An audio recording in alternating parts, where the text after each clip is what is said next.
LSI Abipraya. LSI Abipraya sendiri, for your information, berdiri sejak tahun 2018. Itu didirikan saat saya masih kuliah di Hubungan Internasional Universitas Diponegoro. Dan saat ini kita udah tambah besar, alhamdulillah, dan merambah lagi. Sekarang kita punya konten Instagram, buka aja di lsi@lsiabipraya.com. Nah, pada sore hari ini kita kedatangan pembicara yang sangat luar biasa, lulusan luar negeri, Leiden, ya gila nggak tuh? Jurusan Public International Law. Sebelumnya perkenalkan, namanya adalah Mas Kama Soekarno. Halo Mas. Halo Mas Gafar, teman-teman semuanya. Jadi Mas Kama ini sebelumnya S1-nya di Universitas Padjadjaran ya Mas ya, jurusan hukum. Betul. Hukum. 5 tahun kuliahnya. Nggak apa-apa kan, aktivis. Jadi Mas Kama ini aktivis ya, kawan-kawan. Makanya agak lama sedikit. I always use. And it's not good. Jadi pada sore hari ini kita akan berbicara tentang Palestina dan dukungan Indonesia di forum internasional. Gitu. Maksudnya, jadi Palestina ini kemarin sempat panas lagi, gitu, gara-gara ada semacam apa ya, kayak perebutan paksa di Sheikh Jarrah. Itu salah satu bagian Palestina yang saat ini tiba-tiba diokupasi oleh Israel dengan keputusan pengadilan yang dinilai diskriminatif. Gitu. Nah, kemudian habis itu Indonesia dan negara-negara Muslim lainnya memberikan dukungan, gitu ya. Nah, tapi di saat yang sama banyak juga yang mengatakan bahwa Israel ini sudah bertindak dengan benar, gitu. Jadi ada yang pro Palestina, ada yang pro Israel, dan Indonesia memilih untuk pro Palestina. Nah, gimana tuh? Kenapa Indonesia pro bahkan dari dulu sampai sekarang? Nah, nanti kita akan bahas. Terus bentuk apa sih real dukungan Indonesia? Capaian tangible-nya itu apa aja? Terus yang lainnya, misal gimana cara menggalang dukungan-dukungan internasional yang dilakukan oleh Indonesia di forum-forum internasional, dan banyak lagi, gitu ya. Kepada His Excellency Mas Kama Soekarno. Silahkan. Amin. Terima kasih Mas Gafar, teman-teman semua. Senang banget bisa diundang ke sini. Ini beberapa waktu lalu Kevin hubungin saya lewat teman yang dulu kuliah bareng-bareng di Leiden. Tentang tadinya awalnya kita pengen diajak kolaborasi ngobrolin soal Dewan HAM, tapi ternyata lebih seru kalau bahas Palestina, dan emang momennya juga masih ada, walaupun sebenarnya panas-panas itu kan minggu lalu ya, minggu lalu masih cukup panas, sekarang kan udah mulai menurun karena sudah ada gencatan senjata, tapi akan selalu seru bahas Palestina karena selain isunya belum selesai dan perjuangannya pun dilakukan sudah sangat lama dan Indonesia konsisten akan itu. Itu yang kurang lebih akan kita bahas hari ini. Kita pakai paparan nggak apa-apa ya? Sangat nggak apa-apa. Oke, tapi paparannya akan sangat cuma pointers doang, cuma supaya kasih gambaran kurang lebih apa aja sih poin-poin yang mau kita omongin. Terima kasih untuk teman-teman yang sekarang sudah hadir. I'm so happy too that Nadia can be with us today. She's listening passively, but I'm happy that she's here, that all of our friends are here too. Ada Mas Imran, Mbak Eka, Mbak Lutfi, Mas Felix, dan teman-teman. Semoga nanti makin banyak ya. Dan kalau misalnya nanti recordingnya pun mau diteruskan ke teman-teman, kolega-kolega, mitra-mitra dari Abipraya, ya silahkan aja. Saya share screen sendiri aja nggak apa-apa ya? Oke. Ya. Where is it?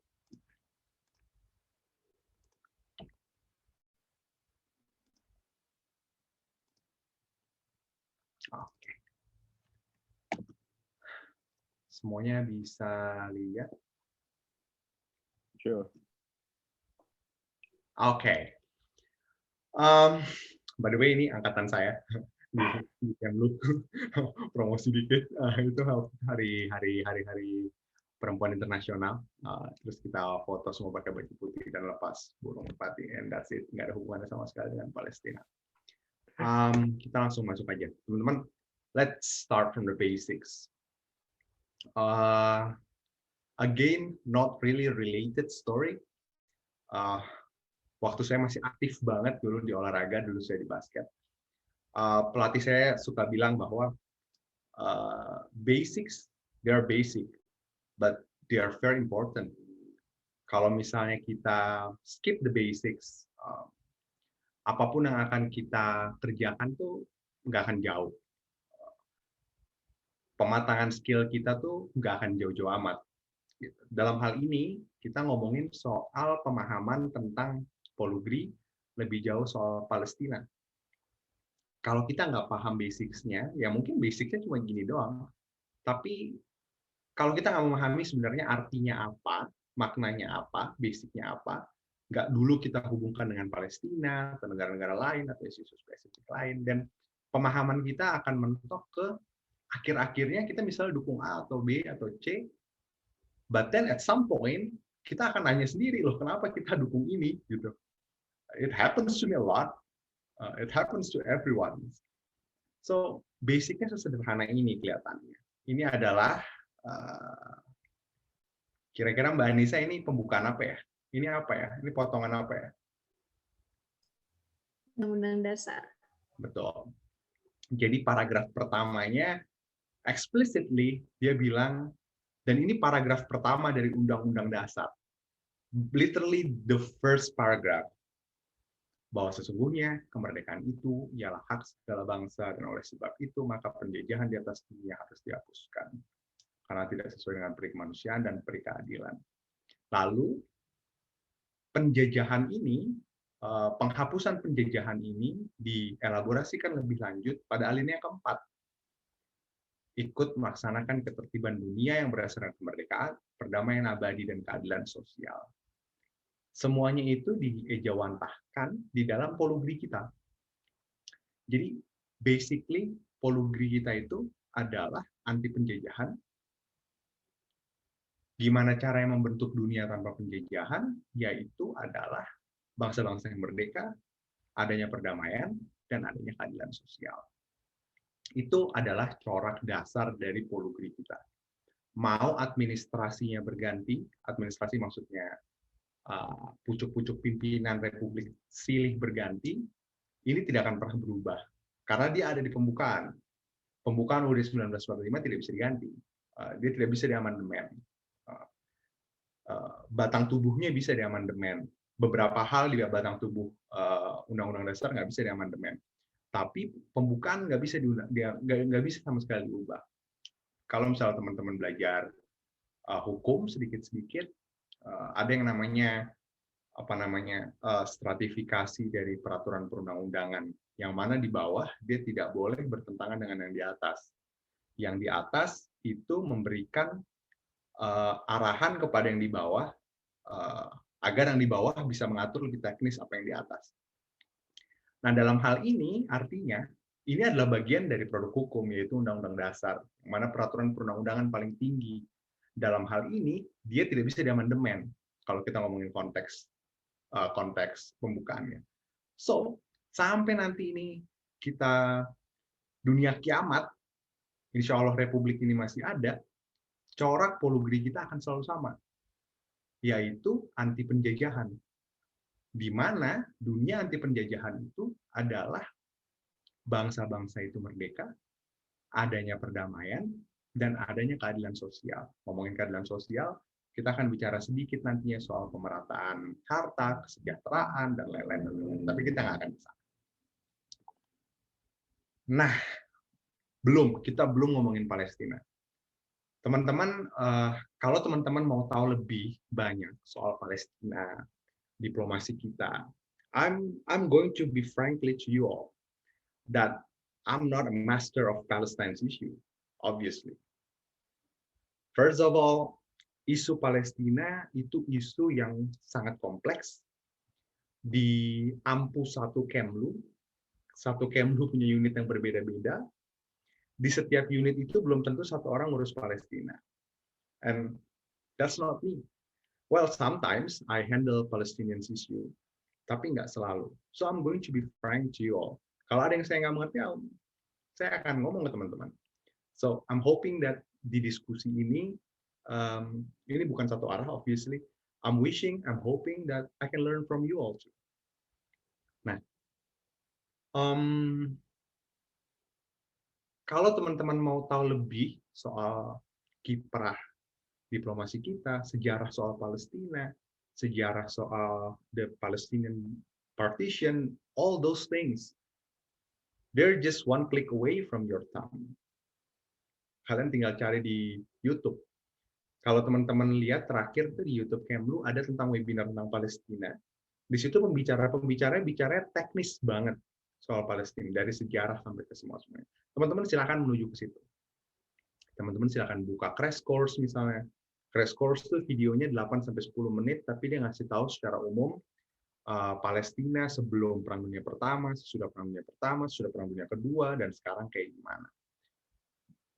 Hari ini mari kita diskusi tentang hal-hal fundamental. Kenapa sebenarnya kita ngedukung ini? Kalau teman-teman mau tahu kiprahnya Indonesia di forum-forum multilateral itu udah apa aja, it's just a Google way. Serius, kalian bisa lihat semua resolusi itu semua kan dokumen publik. It's easy. But let's talk about something more fundamental. Oke, sekarang Mukadimah tadi itu ditujukan untuk siapa? Dia ditujukan untuk pertama kepada bangsa-bangsa yang ada di seluruh dunia. Lalu apa itu bangsa? Kita tanya dulu apa itu bangsa. Well, I'm going to ask you. Kalau misalnya teman-teman, saya pengen nanya ke teman-teman, menurut teman-teman apa itu bangsa? Karena kita kan diskusi santai banget, ini coffee talk, let's just discuss. Apakah ada teman-teman yang mau coba jawab? Kalau nggak ada, dan kalau Gafar izinkan, saya akan nanya ke teman-teman. Kira-kira silakan. Ada yang mau ngomong nggak kira-kira apa itu bangsa? Esa mungkin apa kira-kira bangsa apa? Apa itu bangsa? Dan beberapa guideline questions kalau teman-teman mau langsung jawab silahkan. Kalau bangsa itu setahu saya dia adalah sekumpulan orang yang tinggal di satu wilayah, kemudian dia tuh memiliki pemerintahan sendiri sehingga mereka menyatakan diri kalau misalnya mereka itu satu bangsa gitu. Jadi harus dia memiliki apa? Sorry tadi. Dia memiliki apa? Sorry. Dia memiliki kesadaran. Jadi dia punya kesadaran kalau misalnya mereka itu saling terikat satu sama lain. Tadi kalau nggak salah bilang mereka memiliki pemerintahan. Sesuatu yang apa ya? Yang mereka anggap sebagai pemerintahan atau misalnya yang mengumpulkan kepentingan mereka gitu, mengurus kepentingan mereka. Oke, thank you. Ada lagi satu lagi? Ini ada guideline questions, silakan digunakan untuk trigger. Ayo, siapa yang tertarik untuk jawab? Siapa lagi? Udah takut nih kayaknya. Saya pilih ya kalau boleh ya. Tapi kalau nggak mau jawab pun nggak apa-apa. Mungkin Mas Imran mungkin. Oke, izin nggak buka kamera ya, ini lagi crowded juga ini. Oh ya. Kalau saya sih bangsa ini saya lihat adalah kenapa kemudian kita merasa bangsa Indonesia gitu ya. Walaupun kita beda-beda wilayah gitu kan, kita ada yang di Sumatera, di Jawa, tapi kemudian muncul satu kesepakatan bangsa itu karena senasib gitu ya. Pernah senasib, sama-sama pernah ditindas oleh penjajah, kemudian muncullah kesamaan itu gitu ya. Karena bahasanya beda-beda dulu, mungkin ketika kita sebelahan sebelum kita kenal bangsa Indonesia, saat kita sebelahan sama orang, mungkin yang dia juga orang berkulit yang sama dengan kita gitu ya, tapi kita nggak bilang kita bangsa Indonesia gitu. You Sumatera, you Jawa gitu ya. Tapi ketika kita udah sampai pada titik, oh kita pernah sama-sama dijajah, oh kita tuh ada di satu wilayah yang oh, dalam sejarahnya ternyata kita tuh seharusnya bersama gitu ya. Nah, dan kemudian muncullah satu kesepakatan untuk mendeklar bahwa kita adalah bangsa Indonesia. Baru dari situlah muncul kita telusuri oh sejarah, kita beda bahasa tapi kita sama gitu. Mungkin baru batas itu sih kemudian dibilang bangsa. Izin. Mas Imran GMNI ya? Oh enggak. Oh enggak. Saya tengah-tengah aja Mas. Oh tengah-tengah ya. Soalnya jawabannya plek-plekan di bawah bendera revolusi tuh. Oh sih enggak. Ya, tapi terima kasih Mas Imran. That's exactly. Ada banyak definisi bangsa tentunya dan kita nggak akan menuju ke itu karena akan terlalu akademis. But that is exactly the definition of nation that our founding fathers and mothers used back before 45. Gitu. Kalau teman-teman baca lagi itu tulisan-tulisan Hatta, tulisan-tulisan Soekarno, I don't know about Syahrir though. Tapi banyak pemimpin-pemimpin lain, mereka itu berusaha merekatkan yang disebut bangsa Indonesia itu dengan konsep-konsep pemikiran seperti itu. Bahwa yang namanya bangsa itu, yang namanya warna kulit, budaya, geografi, itu hanyalah supplementary elements. Yang paling inti adalah adanya kesamaan sejarah. Kesamaan sejarah itulah yang binding all those other elements. Mereka tetap penting, kesamaan ini, kesamaan itu mereka semuanya tetap penting. Tapi adanya kesamaan sejarah itulah yang dalam konteks Indonesia saat itu digunakan sebagai kesamaan terjajah. Well then, dalam pertanyaan pertama ini artinya, yang disebut bangsa itu ada, bahkan kalau ada tidak adanya pemerintahan. Yang disebut bangsa itu ada, bahkan sekalipun bangsa itu dikatakan dalam tanda kutip belum merdeka. Belum mempunyai pemerintahan self-governing, they're all self-governing body. Gitu. Itulah yang terjadi. Itu betul adanya nyatanya terjadi di Indonesia. Jadi sejak tahun 1928, arah perubahan gerakan-gerakan itu berubah kan. Budi Utomo, mereka kan mulai kebangsaan. Sebelum 28 kan sporadis di daerah-daerah. Kita mulai 28, Budi Utomo, bukan 28, 1928 itu pemberontakan PKI by the way. 1918 itu kan mulai tuh dipupuk kebangsaannya menggunakan konsep-konsep itu. Nah sekarang apa itu terjajah? Apa itu penjajahan? Kenapa okupasi Belanda disebut penjajahan? Kenapa bahkan disebut okupasi? Ada nggak okupasi yang disebut bukan penjajahan? Oke, again, siapa yang mau ngomong? Kalau masalah penjajahan ini kayak Mas Kevin ini ahlinya nih. Silakan Kevin. Master of Colonialism. Ya, gimana ya? Sebenarnya kalau misalkan kita ini harus harus disclaim dulu. Kita ngomong antara politik dan hukum nih, Mas Kaman nih. Kan gue kan orang politik, jadi mungkin agak lebih ini ya, alasannya lebih politis ya. Tapi kalau penjajahan itu dia disebut penjajahan kalau misalkan ada penindasan di dalamnya. Dia ada pemaksaan nilai-nilai, gimana gaya hidup suatu bangsa gitu ya, apa tradisi, rasionalitas, norma dan nilai yang udah disepakati di dalamnya, kemudian itu dipaksa berganti sama Belanda dalam kasus Indonesia gitu ya. Tapi yang menyertai itu semua juga ada perampasan misalnya wilayah, perampasan wilayah tempat tinggal. Kalau misalkan kita kerucutkan penjajahan ke dalam ke dalam masyarakat sehari-hari gitu, perampasan tempat tinggal, perampasan pekerjaan dan sebagainya. Tapi kalau kita lihat penjajahan secara internasional, dia itu terjadi kalau misalkan ada dua bangsa yang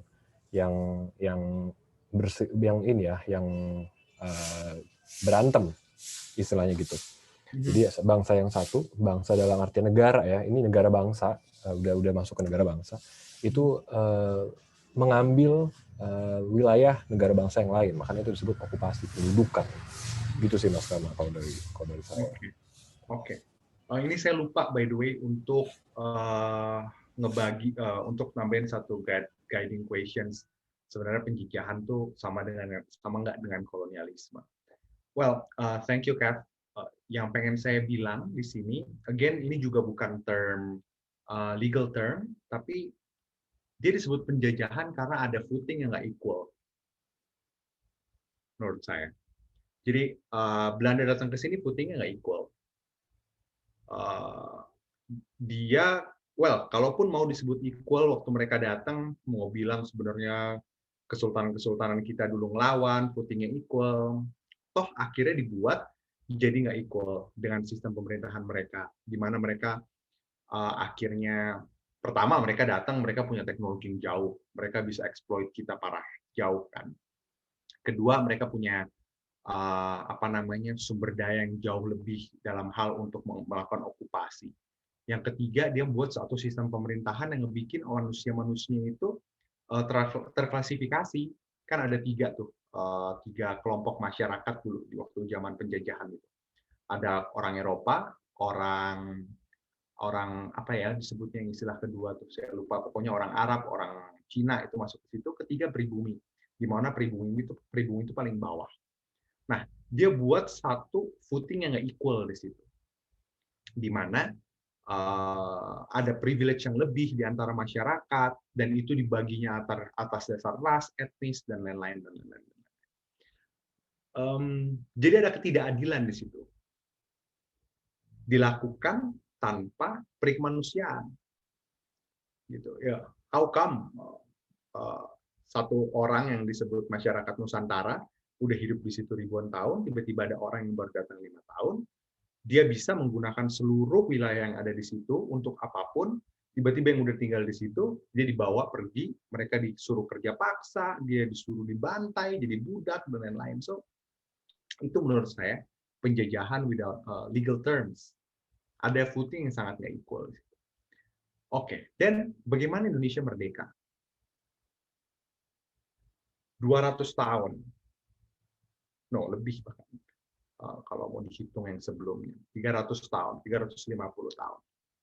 Lalu tiba-tiba boom, dalam waktu 4 tahun kita dapat kemerdekaan. Dari 45 sampai 49. We are internationally recognized. 49 konferensi meja bunda. Gimana kita merdeka? Siapa di sini yang berani bilang secara militer kita menang ngelawan sekutu? Saya deh jawab deh, moderatornya ya. Tapi saya percaya secara militer sebenarnya kita kalah karena bahkan serangan umum itu yang dipimpin Pak Harto itu dia diadakan cuma untuk mengatakan pada dunia bahwa Indonesia masih ada loh, walaupun dia cuma berkuasa cuma beberapa jam gitu aja. That's the keyword, Gafar. That's the keyword. Operasi militer kita selama 45 sampai 49 itu kita nggak menang sama sekali. Tapi kita berupaya mati-matian, dan upaya itu betul-betul berdarah-darah oleh founders kita, oleh pendahulu-pendahulu kita, untuk membuktikan bahwa Indonesia itu ada. Indonesia itu sebagai bangsa dia melawan. Nah, perlawanan ini, upaya bertahan ini, itu digunakannya di mana? Di diplomasi. Di tataran diplomasi lah kita menang. Tapi again, kenapa negara yang masih baru ini, yang orang-orangnya bahkan banyak yang belum pernah pindah dari daerah ke daerah lain, jangankan dari ke daerah lain, yang tiba-tiba ke Den Haag, tiba-tiba ke PBB, bisa menang. Karena ada perubahan geopolitik secara besar-besaran di dunia.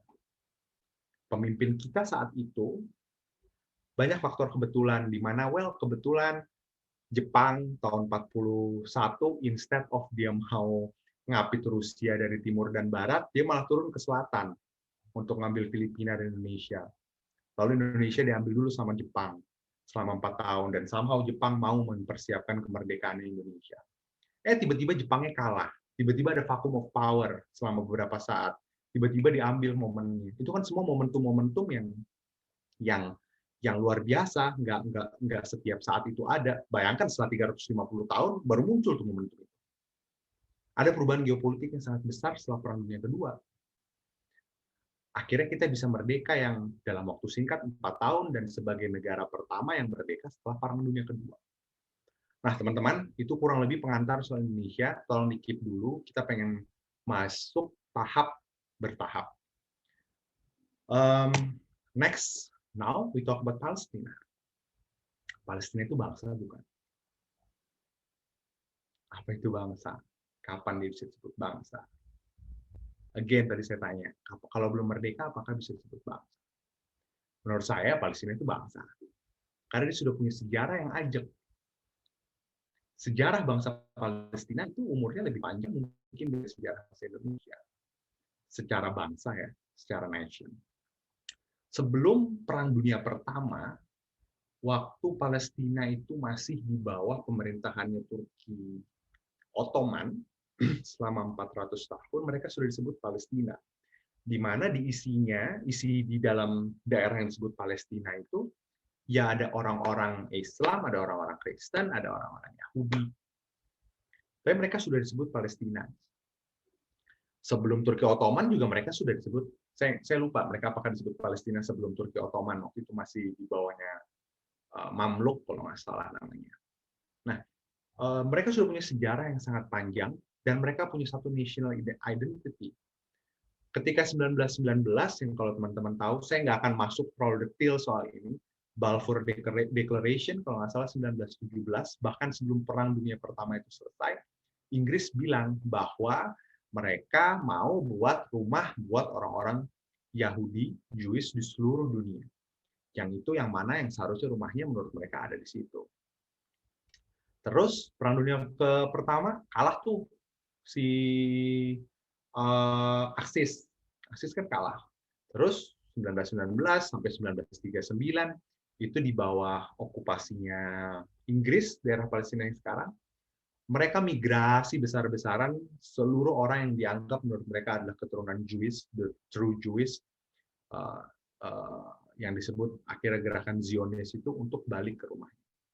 Kalau nggak salah, pada tahun 1938 itu 30% populasi seluruh daerah Palestina itu sudah jadi populasi para migran itu. Daerah-daerah rumah-rumah disiapkan untuk mereka, yang sebenarnya rumah siapa jadi rumah siapa, dan lain-lain. Terus masuklah kita ke 1947 yang disebut dengan Palestinian Partition kalau nggak salah disebutnya, di mana Inggris mau bikin apa yang sebenarnya waktu itu belum disebut, tapi sama aja itu sebenarnya two-state solution juga. Buat yang disebut dengan warga Palestina dan disebut dengan warga Israel. 47 tiba-tiba Inggris cabut aja dari situ.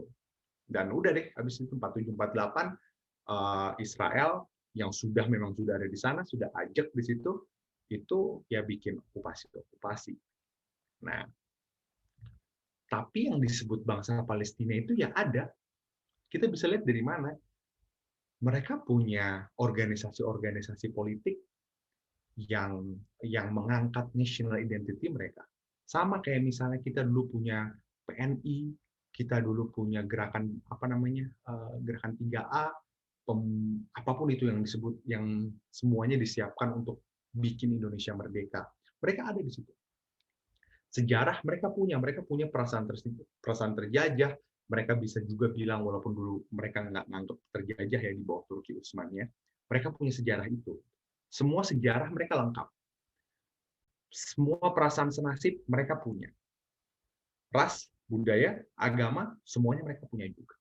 So, in my opinion, mereka adalah bangsa. Apakah mereka terjajah? Again, kita ngomong tadi. Apa itu penjajahan? Apakah mereka merupakan second class citizen? What happens in Sheikh Jarrah, for example, yang akan digunakan narasi adalah putusan dari pengadilan berdasarkan hukum nasional dari suatu negara berdaulat. Pasti kan kayak gitu.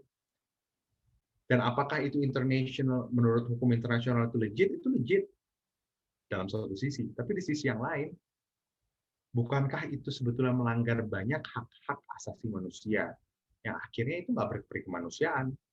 Dan itu cuma satu contoh di sejarah. Jadi, let's see bahwa apakah di antara orang-orang Israel, yang disebut orang-orang Israel, orang-orang Palestina, mereka punya equal footing. Mereka tuh nggak cuma kayak okupasi perang sementara. Kalau okupasi perang, itu kan antar dua negara yang emang perang dan mereka punya equal footing. Equal footing dalam hal apa? Mereka sama-sama negara berdaulat, mereka sama-sama punya ini, punya itu, mereka sama-sama punya hal. Tapi kan ini nggak equal footing. Karena mereka nggak equal footing, mereka punya banyak peraturan yang diskriminatif, mereka punya kebijakan yang diskriminatif, mereka ada banyak terjadi perlakuan-perlakuan yang tidak berperi kemanusiaan. That's why itu nggak equal footing. Dan itu diartikan sebagai penjajahan. Belum masuk apakah itu diartikan oleh Indonesia. Terus, mengapa belum merdeka? Kenapa Indonesia bisa 4 tahun? Again, Indonesia memanfaatkan banyak momentum. Geopolitiknya berbeda. Kebetulan kita dijajah oleh Jepang waktu itu selama 4 tahun dan Jepang kalah dan kita manfaatkan momentum itu. Kan beda geopolitik, beda sejarahnya dengan di Palestina. Kompleksitinya beda. Bahkan sebelum tahun 47 sudah ada upaya untuk menggerogoti tanah-tanah yang sudah dimiliki orang beratus-ratus tahun di sana. Balfour Declaration. Jadi kenapa mereka sampai hari ini belum merdeka? Karena simply, but not so simple, ada masalah geopolitik dan sejarah yang sangat kompleks. Gitu. Oke, teman-teman, itu Palestina. Saya baru sadar saya punya waktu cuma 15 menit dan it's just going out and out and out. Now Indonesia x Palestine. Ini slide terakhir, teman-teman. Setelah ini kita diskusi. Kenapa Indonesia mendukung Palestina? Pertama, penting untuk saya sampaikan bahwa proses kemerdekaan Indonesia dari penjajahan dari kolonialisme beratus-ratus tahun itu menjadi refleksi, menjadi tolak ukur Indonesia untuk mendefinisikan bangsa terjajah. Yang kemudian itu tercermin dalam Polugri. Bisa saja suatu negara A menurut banyak negara lain itu bukan penjajahan. US misalnya, US nggak melihat itu sebagai Palestina sebagai bangsa terjajah, itu bukan kolonialisme, itu bukan penjajahan. Karena mereka punya tolak ukurnya sendiri. Indonesia punya tolak ukurnya sendiri. Tolak ukurnya itu dibentuk dari sejarah. Sejarahnya siapa? Sejarahnya bangsa Indonesia sendiri. Nah, itulah yang kita ejawantahkan menjadi standar-standar untuk menentukan apakah mereka bangsa terjajah atau enggak. Nah, karena dunia tanpa penjajahan itu jantungnya Polugri, itu adalah alasan paling sederhana tapi fundamental kenapa kita selalu dukung Palestina. Tapi bukan cuma Palestina yang kita dukung. Indonesia itu selalu aktif di Special Komite Dekolonisasi. Kita sangat aktif di situ. Special Komite Dekolonisasi itu adalah komite PBB yang bertugas untuk membantu proses dekolonisasi bangsa-bangsa yang belum selesai. Di situ ada list of non-self-governing territories. Ada di situ list-listnya. Untuk masukkan negara-negara itu, untuk membuat daftar itu, prosesnya adalah tentu proses diplomasi. Proses diplomasi adalah proses politik di mana setiap parti-partinya, setiap bangsa anggota-anggotanya mereka punya tolak ukur dan mereka punya ukuran masing-masing. Gitu. Untuk bisa masuk ke sana berarti ada prosesnya. Nah, Indonesia selalu aktif di situ. Indonesia itu ketua dari komite itu beberapa kali selama periode. Terus komite ini dibentuk atas satu resolusi milestone PBB, yaitu resolusi 1514 tahun 60, yaitu granting the independence for the colonial nations. Itu 1514 tahun 60. Dan kita seharusnya bangga karena pada tahun 60 itulah waktu resolusi itu kita bentuk, itu Indonesia punya peran yang sangat besar dalam bentuk resolusi itu. Terus lihat lagi bahwa kita coba lihat corak diplomasi kita misalnya dari tahun 45 sampai 65. Itu kita sangat aktif kita tahun 55 misalnya kita buat konferensi Asia Afrika, kita pengen negara-negara terjajah itu semua merdeka. Algeria, kita secara keras tahun 60 waktu pidato di sidang umum PBB, Soekarno bilang secara tegas bahwa Algeria harus merdeka. Terus negara-negara lain yang langsung disebut. In case about Palestine, Soekarno banyak ngomong di tahun 50-an. Nah, ada satu tulisan, teman-teman. Sayangnya tadi saya coba cari, saya nggak nemu. Bahkan ternyata Soekarno itu sempat nulis tentang bangsa Palestina punya tempat negara sendiri itu dari tahun 30, dari momen di mana Inggris berusaha melakukan migrasi besar-besaran supaya Zionis itu. Artinya corak diplomasi anti penjajahan itu sangat konsisten dilakukan dari zaman pendahulu kita sampai sekarang. Special Committee itu, saya lupa kita masih ketuanya atau enggak, sampai sekarang masih ada. Kalau kita di DKPBB, kalau kita di Dewan HAM, kita juga akan terus menyuarakan dunia tanpa penjajahan. Nah,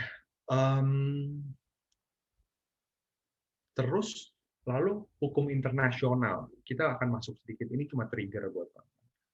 Hukum internasional tentang statehood, tentang negara yang baru itu, notion-nya itu bensinnya adalah self-determination.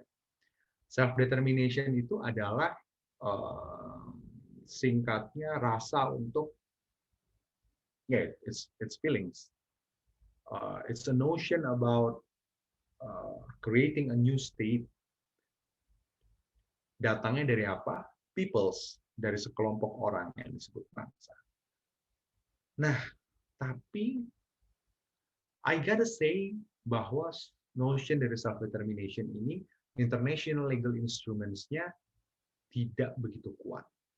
Dia sangat kuat ketika dia ngomongin kondisinya adalah negara satu bangsa yang terjajah. Gue nggak mau masuk terlalu jauh ke sini karena nanti akan sangat rumit. Tapi kalau misalnya negaranya itu bukan, maksudnya kondisinya adalah bukan kondisi penjajahan, hukum internasional belum punya fondasi yang kuat untuk bikin state negara baru yang datang bukan dari penjajahan. Tapi kalau dia penjajahan, dia akan kuat asas legalnya dasarnya. To whom does it apply? Well, so far it heavily applies to colonized people. Nah, jadi hukum internasional juga adalah dasar kita untuk kita menyatakan bahwa Palestina adalah bangsa yang terjajah dan mereka harus merdeka. Merdekanya seperti apa? Lewatinya lewat diplomasi. Yang selama ini kita selalu bilang, well, two-state solution. Di forum internasional, teman-teman, again, ini sejujurnya banyak sekali yang sudah kita coba. Contohnya Dewan HAM PBB, kalau teman-teman kemarin perhatikan, setelah di kondisi Syekh Jarrah yang sangat parah, OKI, organisasi OIC, OKI bahasa Indonesia, itu langsung berkumpul untuk gimana caranya kita bisa buat sesi khusus di Dewan HAM untuk bahas Palestina. Lalu diajukanlah OKI lewat Pakistan kalau nggak salah, mengajukan sidang khusus soal Palestina. Sidang khusus itu menghasilkan sebuah resolusi, di mana resolusi itu memandatkan agar dibentuknya Commission of Inquiry untuk mencari tahu, fact finding, untuk mencari tahu seluruh kebenaran dan keadaan yang ada di Syekh Jarrah itu. Dan special session itu Indonesia punya banyak andil di situ.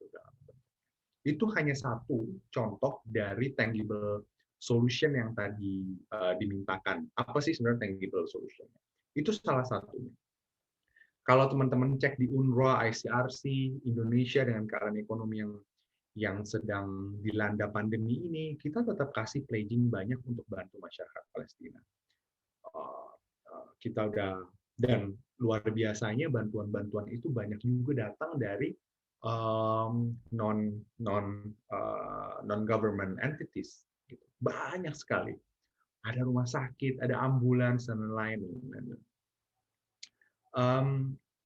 Diplomasi multilateral kelihatannya itu seakan-akan untuk rekan-rekan yang nggak mendalami international relations issues, diplomacy, foreign policy, international law, seakan-akan kok gitu-gitu aja. Tapi ya memang prosesnya itu sangat rumit. Kenapa prosesnya rumit pun? Karena ada sistem PBB yang sangat rumit. Dewan Keamanan misalnya, sistem veto, dan lain-lain. Jadi apakah sebetulnya keadaan Palestina sekarang itu membuktikan diplomasi yang gagal?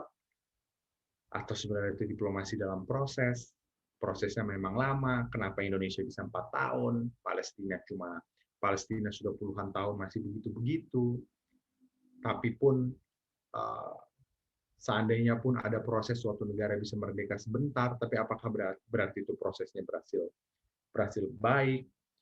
Kalau tidak lewat diplomasi multilateral, lalu apa? Apa jangan lebih baik militer gitu? Masuknya negara-negara lain ke situ terbukti kan nggak berbukti baik tahun 60-an waktu perang itu. Gitu. Jadi saya udah banyak ngomong nih, terlalu banyak ngomong, mungkin jadinya lebih enak kalau kita diskusi aja. Ini slides ini dan obrolan ini simply untuk trigger teman-teman. Saya cuma pengen bilang bahwa Palestine is a very, very big issue, but it is not the only issue that we support on term of penjajahan dan bangsa yang terjajah. Kalau kita mau dukung Palestina, kita dukung kemerdekaan suatu bangsa, itu tolak ukur yang harus kita pakai adalah tolak ukurnya kebangsaan. Karena itulah mandat konstitusi. Bukan karena, of course, agama, ras, etnis, budaya, itu akan sangat berpengaruh dan tentunya punya feelings attachment di situ kan. Tapi dalam konteks polugri, Indonesia mendukung suatu pihak, negara, atau apapun itu ada definisi yang datang dari konstruksi yang diamanatkan oleh Undang-Undang Dasar kita. Gitu. Kurang lebih itu, teman-teman. Maaf kalau ada kurang dan lebihnya. Silahkan kalau teman-teman mau tanya, kita diskusi aja. Saya nggak janji saya bisa jawab semua pertanyaan teman-teman. I'm not a professor. So, kita diskusi aja. Terima kasih. Oke, thank you Mas Kama. Mas Kama memberikan introduction yang sangat baik sekali ya. Saya tadi yang paling notice di antara ceramah dari Mas Kama ini atau materi awal itu bagaimana Indonesia ini menentukan siapa yang akan didukung untuk mencapai kemerdekaannya adalah definisi bangsanya itu sendiri gitu. Maksudnya betul kayak gitu kan Mas Dery? Ya, jadi ada definisi bahwa ini tuh bangsa yang terjajah nggak sih gitu. Dan itu memberikan insight yang saya kira cocok lah atau tepat sekali untuk kita diskusikan pada sore hari ini. Karena bagaimanapun bisa jadi Indonesia mendefinisikan bahwa Palestina ini adalah bangsa gitu ya. Tapi di negara yang lain bisa saja juga mendefinisikan bahwa Palestina ini bukan bangsa. Bahkan kemarin kalau kita lihat di Twitter itu tuh bahkan di tubuh Indonesia sendiri ada beberapa masyarakat yang tidak mendukung Palestina, maksudnya dengan argumen bahwa Palestina ini bukan bangsa sebenarnya. Banyak gitu, dari buzzer-buzzer tuh terutama banyak banget yang mengatakan bahwa Palestina itu kalau kita lihat sebenarnya dia bukan bangsa, jadi ngapain kita dukung gitu. Anyway, udah ada absen, silakan ngisi absen dulu ini penting sekali untuk track record diskusi LSI Habibah ya. Sudah tersedia di ruang chat. Kemudian saya buka deh, siapa yang mau memberikan argumen atau memberikan pertanyaan deh, nggak apa-apa, ke forum gitu ya. Atau bahkan paparan juga, masukan. Iya, paparan juga nggak apa-apa, masukan. It is welcome. Silakan, ada yang tertarik bersedia untuk berbicara.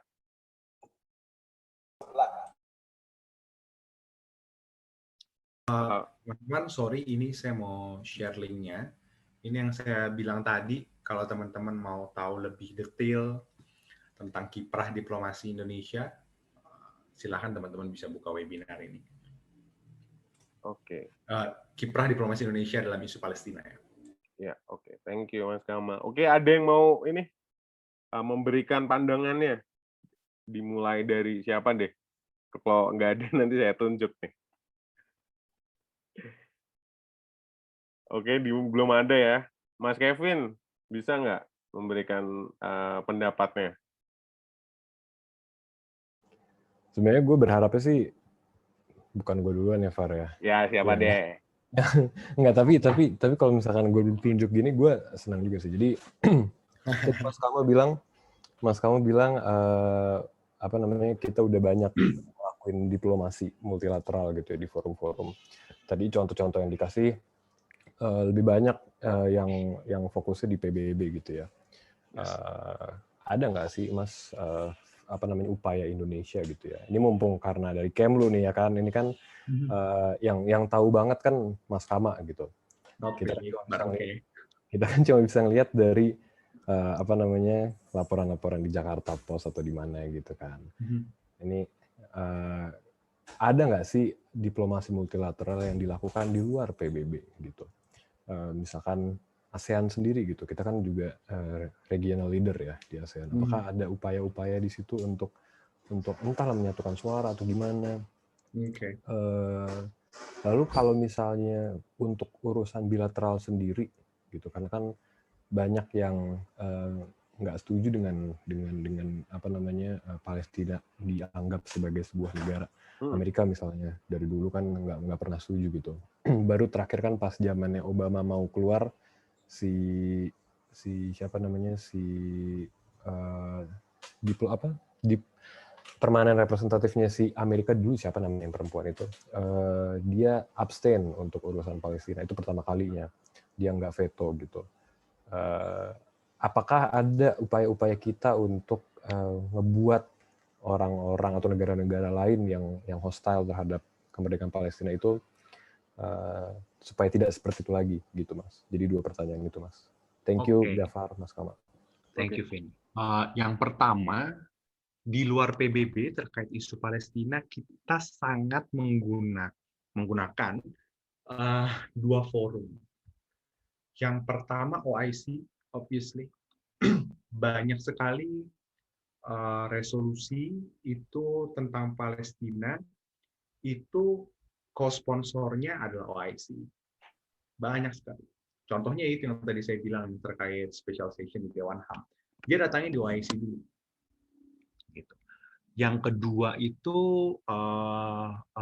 NAM, Non-Alignment Movement. Itu masih kita pakai.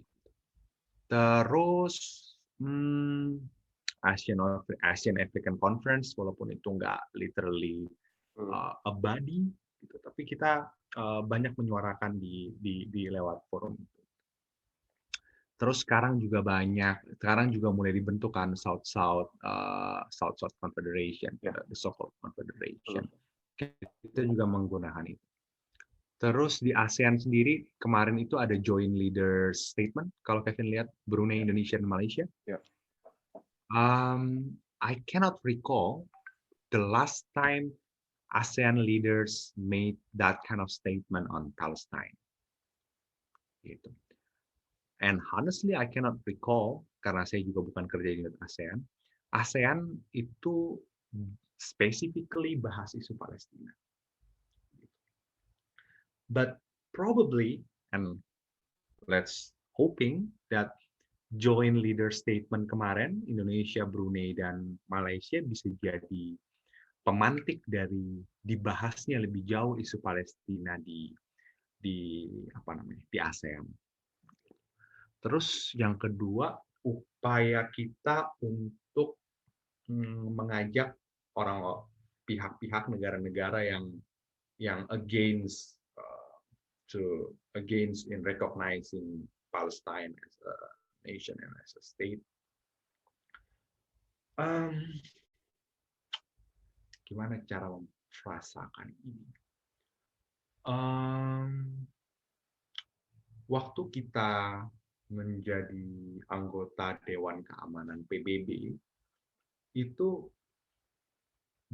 banyak sekali upaya-upaya yang dilakukan untuk menghasilkan resolusi-resolusi yang not per se ayo akuin ini sebagai bangsa gitu atau negara, tapi pro to the Palestinian people. And it was really tough. It was really tough. Karena memang sudah adanya kubu yang sangat berbeda di PBB dan khususnya Dewan Keamanan PBB terkait fundamental perspective on the Palestinian issue. Tapi ada beberapa resolusi yang kemarin itu berhasil diloloskan dan itu terkait the thing is saya nggak ingat resolusinya apa. Tapi ada resolusi yang diloloskan beberapa terkait soal yang itu pro terhadap kebaikan masyarakat Palestina di wilayah itu. Nah, lalu ada juga di Dewan,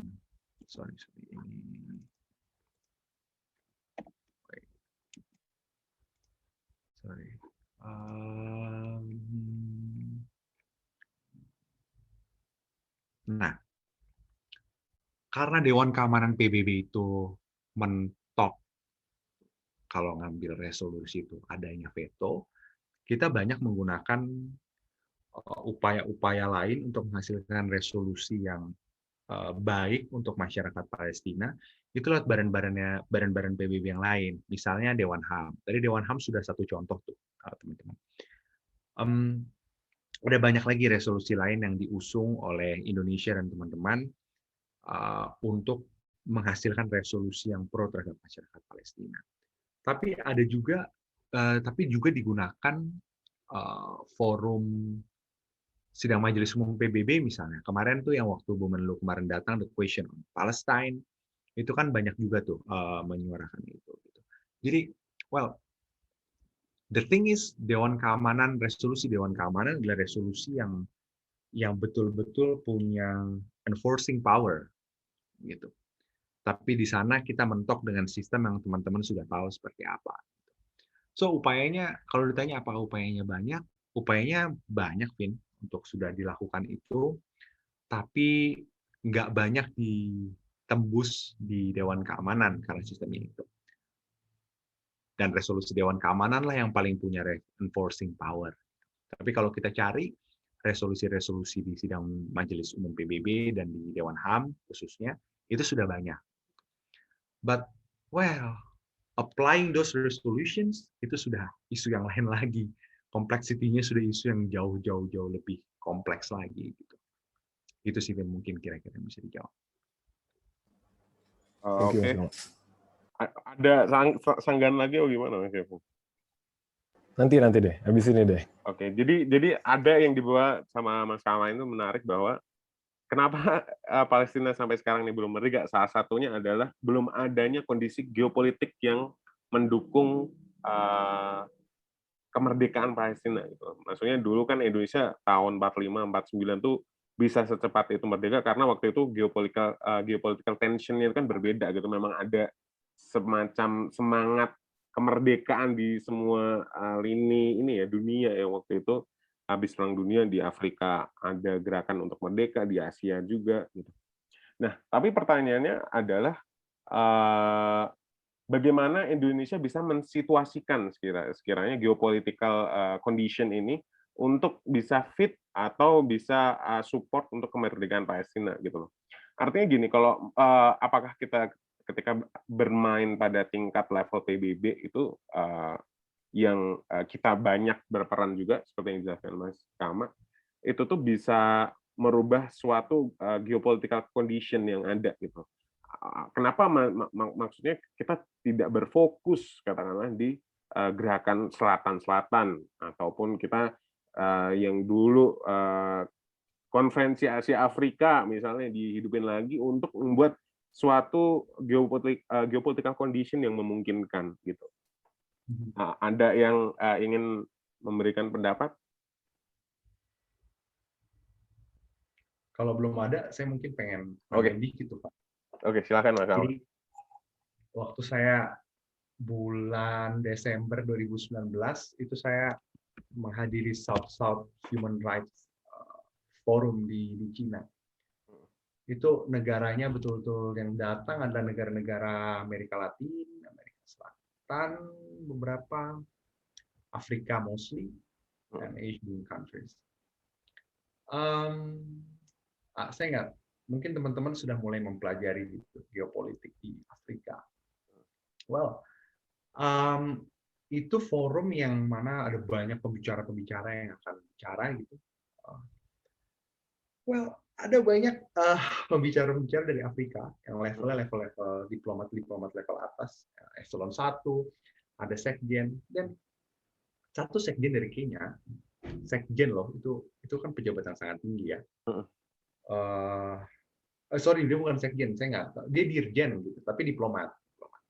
So he's already high excellency gitu, dalam konteks ranking, diplomatic ranking. So dia bicara dalam bahasa Cina. Dia presentasi dalam bahasa Cina, and dia bilang I love China. Can you imagine? Even Indonesian diplomat in an international forum, nggak usah Indonesia deh, ya negara apapun gitu bayangin. Dia diplomasi dong. Dia pakai bahasa negara itu, negara adidaya, dan dia bilang I love China. Okay. So you probably already aware what happens in Afrika. Banyak negara-negara Afrika yang APBN-nya berapa persen besar itu dia datangnya dari China. Ada yang suntikan langsung, ada yang karena investasi dan lain-lain. Itu merubah geopolitik di Afrika. Obviously, dulu mungkin Afrika banyak dikuasainya oleh perusahaan-perusahaan besar Eropa dan Amerika, tapi sekarang udah banyak. Itu merubah geopolitik. Mungkin secuil dari perspektif itu bisa diambil ke konteks Palestina. Bahwa geopolitik itu macam-macam sekali faktornya. Kalau kita dulu perang, dulu kan kita perang dunia kedua, karena kita ada perubahan geopolitik yang bisa ambil. Nah, sekarang kan ada banyak macam-macam.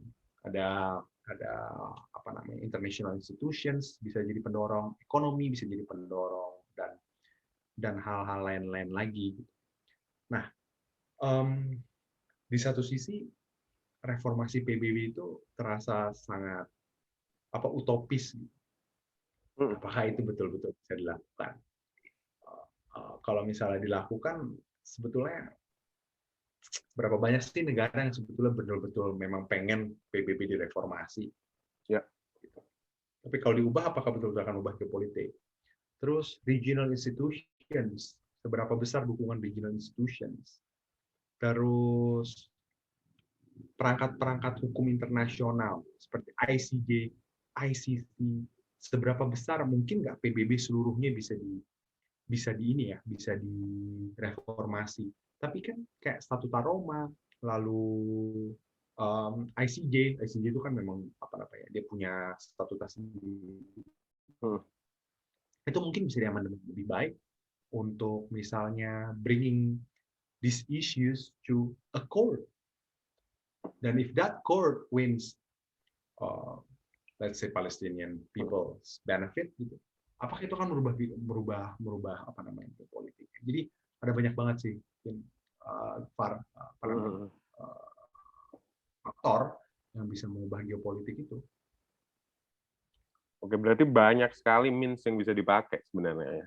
Anyway, untuk bahas untuk diskusi PBB kemarin, Mas Zulfikar, ini salah satu wartawan Jakarta Post, Mas Kama, kemarin mengirim tulisan ke LSI Abipraya tentang bagaimana voting di PBB ini berubah dari waktu ke waktu terkait isu Palestina. Waktu itu dia menggunakan ini ya, sampai bikin grafik gitu, detail sekali. Coba deh, kalau Mas Zulfikar terkait bagaimana behavior negara-negara di dunia ini dalam konteks isu Palestina. Ada tanggapan nggak, Bang Joel?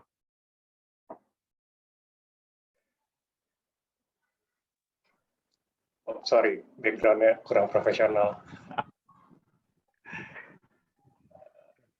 Tambah, oke.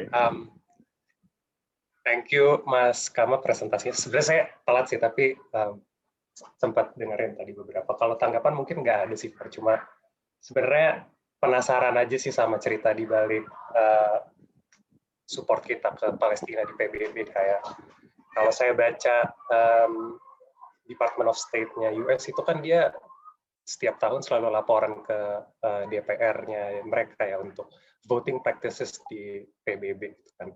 Dan mereka highlight spesifik resolusi-resolusi yang Israel related gitu. Dan di situ mereka bilang kalau misalnya resolusi-resolusi yang Israel related ini itu adalah resolusi-resolusi yang mereka lobby dengan signifikan karena memang berkaitan sama major US interest. Nah, kalau misalnya sebenarnya saya mau tanya aja sih ke Kemlu, kalau Kemlu itu juga nge-highlight resolusi-resolusi yang Palestine related, dan kita tuh ngelobi-lobi negara lain juga nggak sih supaya ngambil suara yang mirip sama kita gitu, sependapat sama kita gitu. Itu yang pertama sih. Yang kedua, ini sebenarnya lebih ke pertanyaan follow up yang saya nggak bisa sampaikan ke penulisnya sih. Jadi saya baca tulisannya Pak Damos di Hukum Online. Kalau misalnya saya lihat, kalau kata Pak Damos kan ini sebenarnya udah ada basisnya untuk right of self determination gitu kan. Udah ada pengakuan juga dari banyak negara dan lain-lain, tapi ya tadi Mas Kama bilang masalahnya di DKPBB. Nah, tapi yang Pak Damos spesifik bilang itu adalah right of self determination-nya di wilayah yang diokupansi sama Israel sejak 1967. Nah, yang mau saya tanya ke Mas Kama adalah, kalau misalnya pakai wilayah okupansi 1967, berarti kita itu mengabaikan norma hukum internasional yang lain, gitu, namanya uti possidetis juris kalau nggak salah. Jadi kita itu harusnya negara yang dimerdekakan itu wilayahnya sama kayak wilayah ketika dia jadi negara kolonial. Berarti kan kalau Palestina British Mandate kan, dan itu kan sebenarnya lebih gede lagi daripada yang hasil partisinya UN sama apalagi ya sejak perang 6 hari itu kan. Nah, saya mau nanya ke Mas Kama, kalau kayak gini berarti harusnya tuh right of self determination-nya tuh ke wilayah yang mana gitu kan? 1967, British Mandate atau yang mana gitu? Itu sih paling. Sama mungkin terakhir bonus pertanyaan doang sih, ini kayak kalau misalnya memang kita berhasil gitu ya memerdekakan Palestina, terus settlers dari Israel itu dia nasibnya akan kayak gimana di wilayah-wilayah yang occupied itu? Karena kan beberapa dari mereka mungkin ada yang ideology motivated, tapi ada juga yang simply ngerespon insentif dari pemerintah Israel karena housing di sana lebih murah dan lain-lain gitu kan. Ya. Oke, thank you Mas Zulfikar. Yang pertama itu pertanyaannya diajukan apakah kita pernah bahas resolusi-resolusi kita ke DPR kita kah? Kalau misalnya ada jawaban itu boleh, tapi sebenarnya pertanyaan lebih ke kita tuh ngelobi-lobi negara lain juga nggak sih supaya mereka ngambil suara yang sama kayak kita untuk resolusi Palestina. Gitu. Karena yang pertama tadi saya pikir ada 2 pertanyaan, dan contohnya kan Department of State kita yang US yang ngomong ke DPR-nya gitu. Well, sebenarnya sepengetahuan saya, saya cuma baru 2 tahun di Kemlu dan kebetulan belum pernah nemenin RDP, rapat dengar pendapat di DPR. Tapi sepengetahuan saya itu kadang DPR menanyakan apa saja yang sudah dilakukan dalam Indonesia mendukung Palestina, dan kita akan highlight itu. Kita akan highlight bantuan-bantuan kemanusiaan kita akan highlight resolusi-resolusi kita yang kita usung dan kita support. Itu dilakukan sih Mas. Kalau itu memang nggak tahunan. Kalau kita kan RDP itu tergantung DPR maunya nanyanya apa kan. Memang setahu saya nggak tahunan. Nah, Yang kedua, apakah upaya kita yang sudah kita lakukan untuk mengusung? Well, tadi itu sebenarnya kayaknya pertanyaan Kevin juga, mungkin tadi Mas Zulfikar belum masuk. We did it actually, Mas. Kita berupaya terus untuk bukan hanya berupaya untuk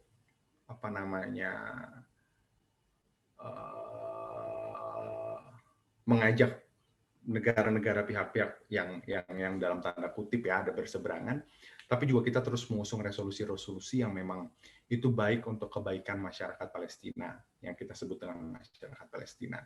Di SMU PBB itu banyak, Mas. Di Dewan HAM PBB juga banyak. Saya nggak tahu tadi, mungkin Mas Zulfikar nggak sempat ikut juga di yang waktu di awal saya presentasi. Salah satu contohnya adalah, Mas, kemarin itu ketika keadaan Syekh Jarrah itu memanas, OIC itu rapat, lalu di situ Indonesia juga banyak menyampaikan bahwa pentingnya dilakukan special session di Dewan HAM PBB. Lalu Pakistan on behalf of OIC mengajukan agar dilakukannya sidang khusus terkait Palestina di Dewan HAM PBB. Apa hasilnya? Dewan HAM PBB itu menghasilkan sebuah resolusi di mana isinya itu ada commission isinya yang memandatkan agar dibentuknya Commission of Inquiry yang bertugas untuk sebagai disebut mungkin fact finding team terkait apa yang terjadi di Syekh Jarrah pada khususnya, dan itu harus dilaporkan kepada Dewan HAM nantinya. Nah, the thing about that is, Mas, kalau SMU PBB, kalau Dewan HAM mungkin dalam tanda kutip sedikit lebih mudah, Mas, karena tidak ada sistem veto di situ.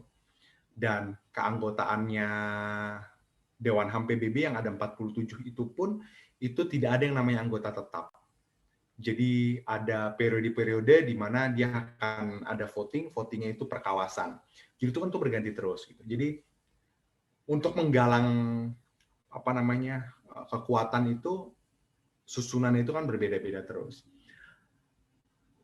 The thing again about SMU PBB dan Dewan HAM PBB, resolusinya itu sebetulnya disebutnya mengikat, tapi tidak punya the real enforcing power to enforce those resolutions. Different with United Nations Security Council yang memang dalam UN Charter itu jelas mereka punya enforcing power yang bahkan yang tetap itu pun dalam praktiknya tidak semudah itu di-exercise. Gitu.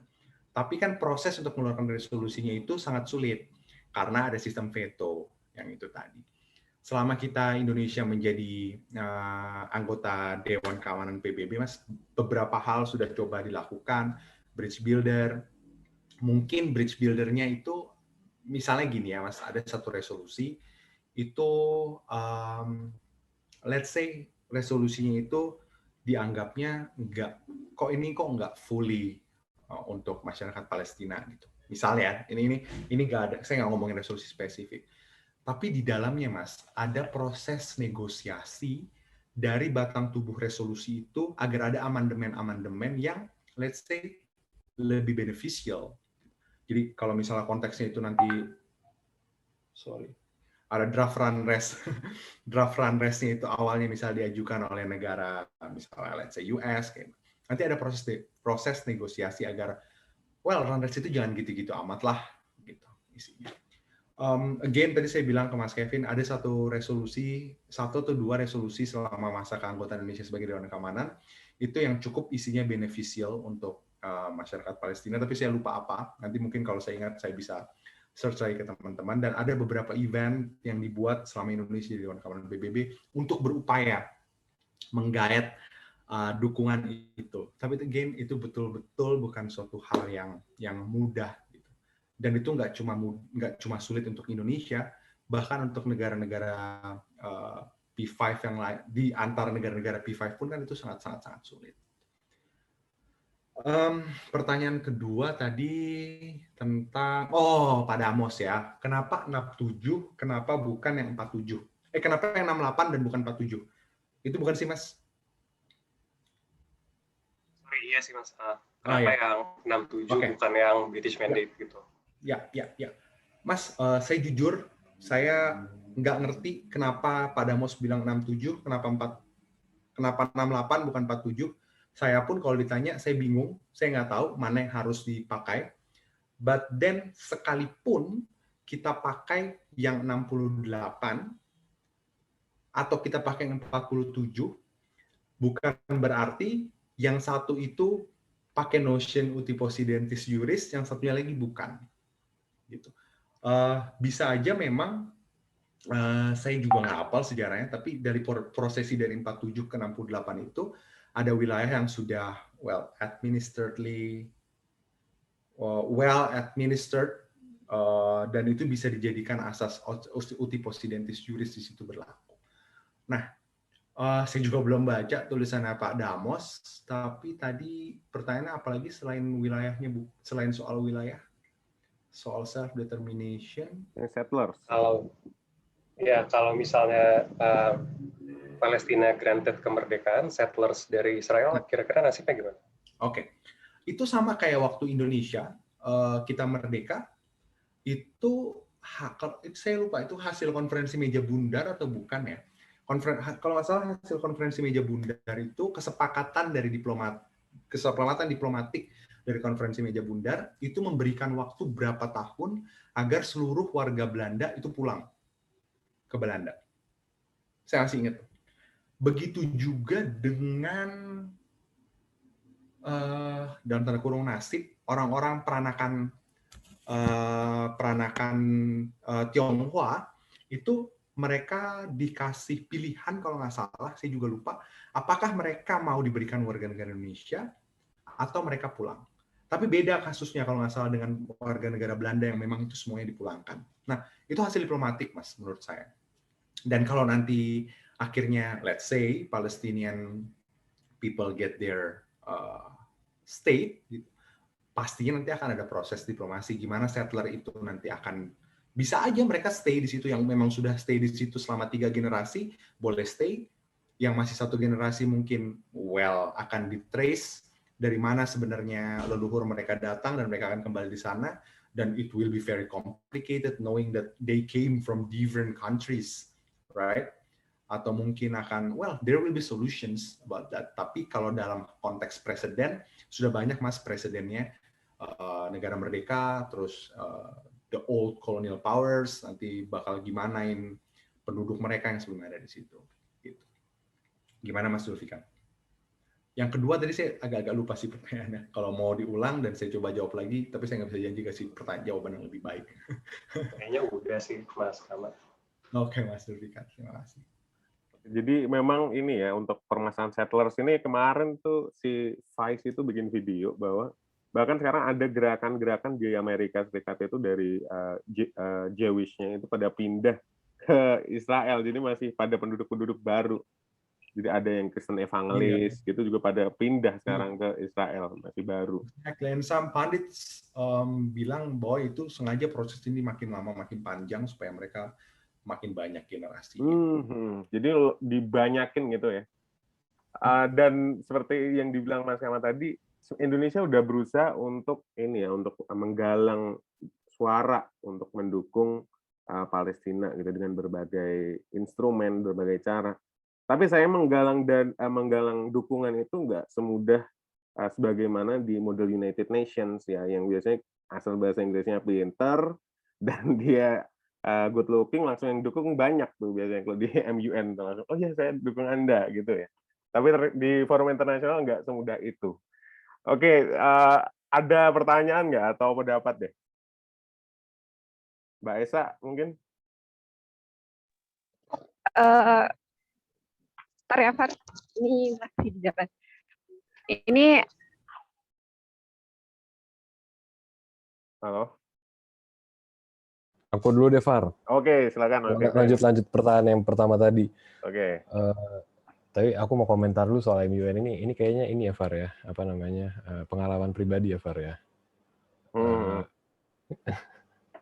Yang masalah good looking dan itu kayaknya kurang jangan curhat lah, Far. Iya, maaf. Oke, jadi Mas Kama tadi kan banyak disebut OKI ya, OIC itu. organisasi kerjasama Islam yang getol banget gitu ngurusin Palestina, diplomasinya dan resolusinya. Tapi tesisku tentang Dewan HAM, Mas, terutama tentang perilaku Indonesia di Dewan HAM. Ya. Karena harus baca literatur review tentang Dewan HAM, saya nemuin bahwa banyak peneliti Barat gitu yang kritik Dewan HAM PBB yang udah tidak lagi kritis terhadap HAM dan malah jadi ajang politisasi HAM buat negara-negara postkolonial gitu ya, untuk melindungi diri dari pelanggaran HAM yang mereka lakuin sendiri di negara masing-masing. Dan salah satu indikasi bahwa itu nggak efektif adalah Oki ini terlalu sering ngebawa isu Israel di Dewan HAM, tapi nggak pernah ngebawa isu pelanggaran HAM yang ada di tubuh mereka sendiri, gitu. Dan kalau saya nyocokin sama dokumen Kemlu tentang diplomasi hak asasi manusia, Kemlu tuh bilang spesifik gitu ya, bahwa Indonesia di forum internasional, tapi kalau Kemlu bahasanya fora internasional gitu ya, di fora internasional sepenuh-penuhnya untuk kepentingan nasional Indonesia, untuk mencitrakan kesan baik HAM Indonesia itu bagus gitu di forum internasional. Nah, tapi ada ini nih Mas, ada kontradiksi nih. Indonesia ngedukung Palestina, Indonesia pakai Oki juga, dan Indonesia pakai Dewan HAM juga. Tapi kombinasi itu bikin orang lihat justru Dewan HAM ini nggak bagus nih kerjanya, terpolitisasi nih, karena ngebahas isu Palestina sama Israel terus gitu. Nah, kalau Kemlu sendiri ada respons nggak sih Mas terhadap menurunnya prestise atau likability dari Dewan HAM di forum HAM gitu? Thank you, Vin. Karena Kevin pasti mempelajari sejarah sedikit soal Dewan HAM. Sebelum Dewan HAM itu kan Komisi HAM ya. Dia itu diubah karena forum itu jadi forum finger pointing gitu. Forum itu betul-betul lebih sangat double standards, sarana politisasi dan lain-lain. Itu tahun 2006, Vin. Dan memang banyak pandits yang mulai ngomong bahwa ternyata Dewan HAM dalam perjalanannya itu mulai kembali jadi Komisi HAM gitu. Pertama, Vin, kalau kita ngomongin diplomasi multilateral yang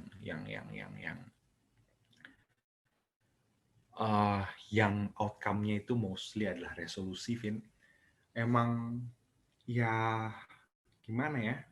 Ya kita kadang akan mikir, terutama orang awam gregetan, ini ada resolusi apa hasilnya, implikasinya apa gitu.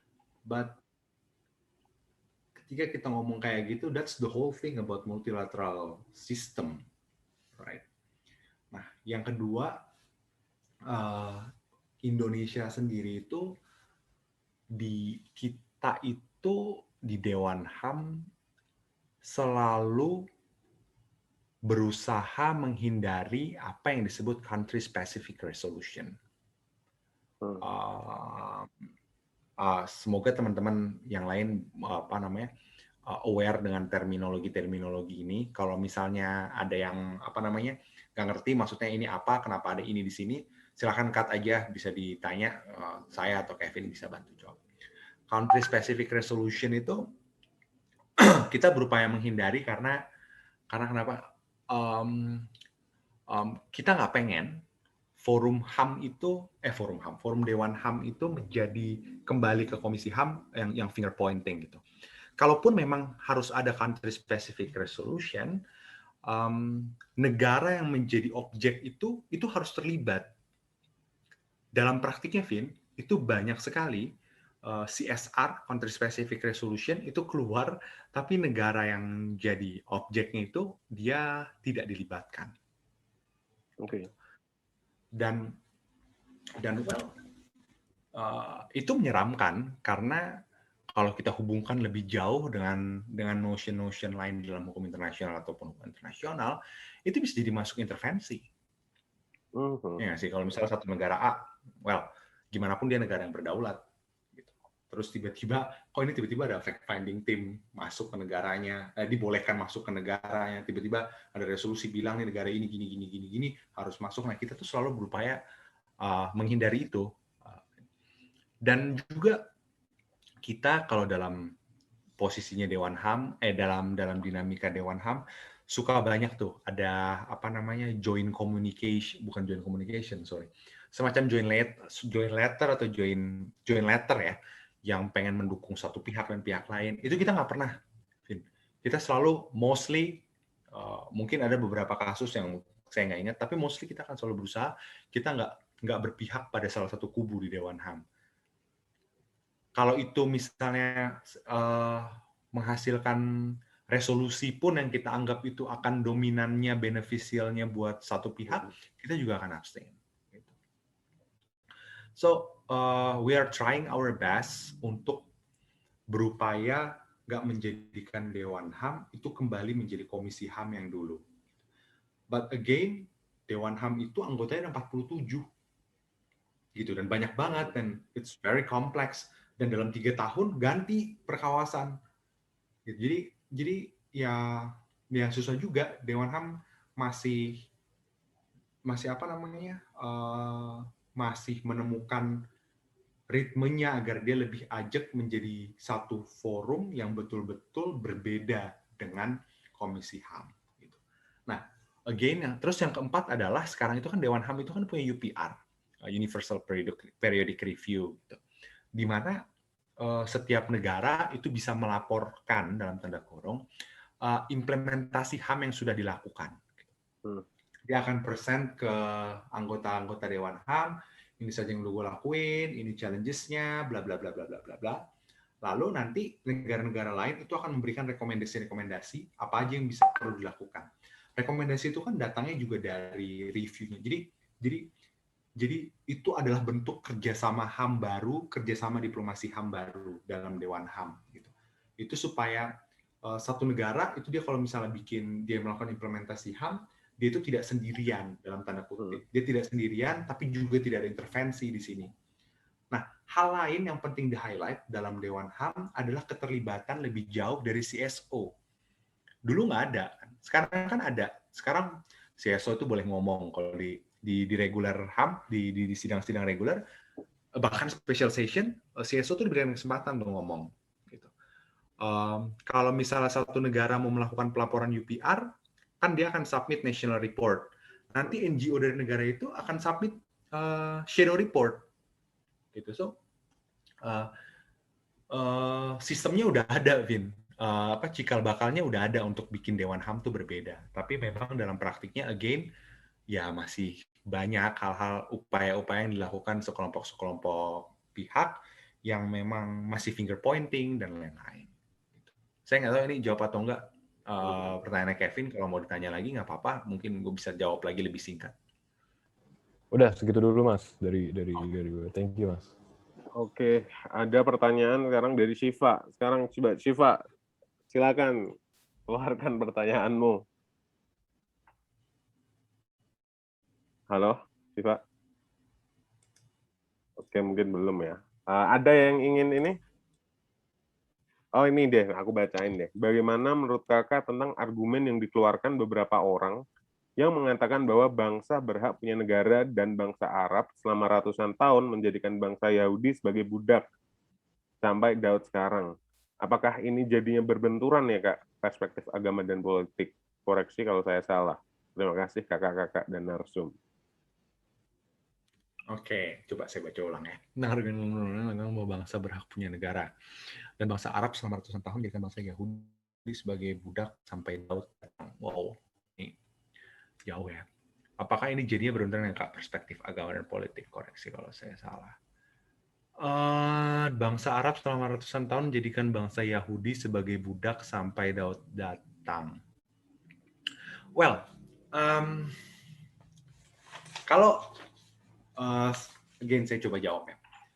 Kalau kita lihat notion-nya Cina waktu di Laut Cina Selatan, waktu dia ngomongin 9 Dash Line, mereka bilang, ini tuh perairan gue karena sejarahnya dari dinasti dia yang ribuan tahun lalu, ya ini perairan kita. Gitu. And it is not acceptable in international law. Gitu.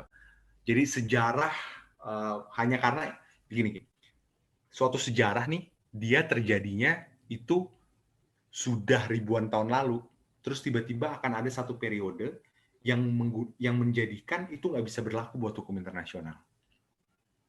Ada juga sejarah yang mungkin terjadi cuma berapa tahun, tapi tiba-tiba itu bisa legit dipakai di hukum internasional. Gitu.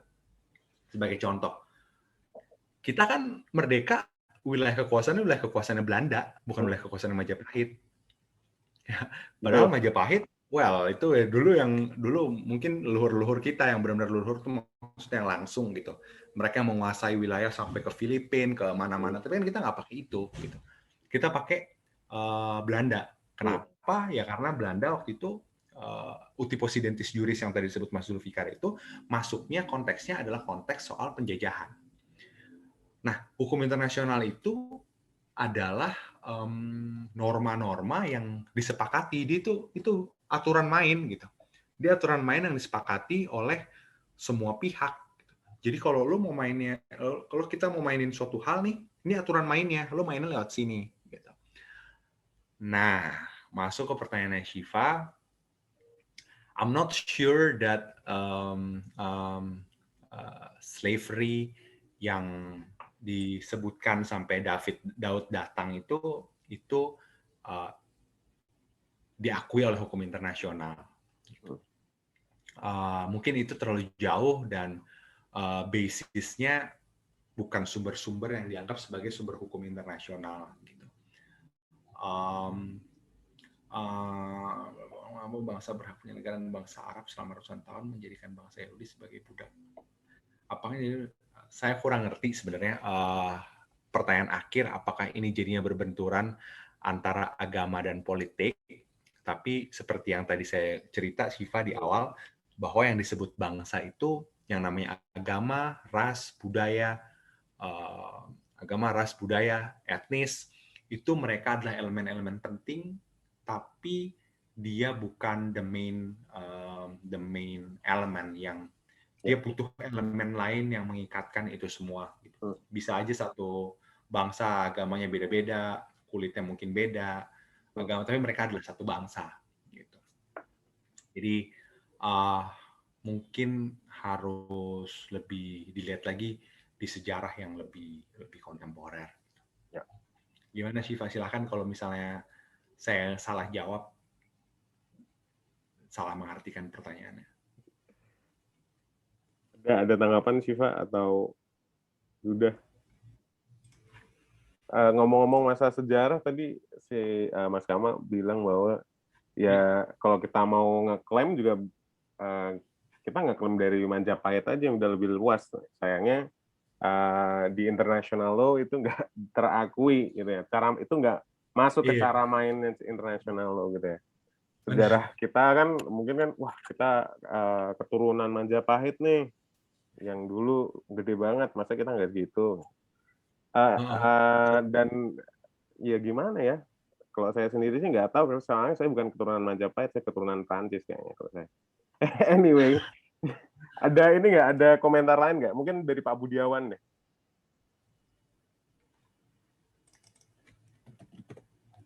Pak Iwan, ada tanggapan? Silahkan. Selamat sore teman-teman semua.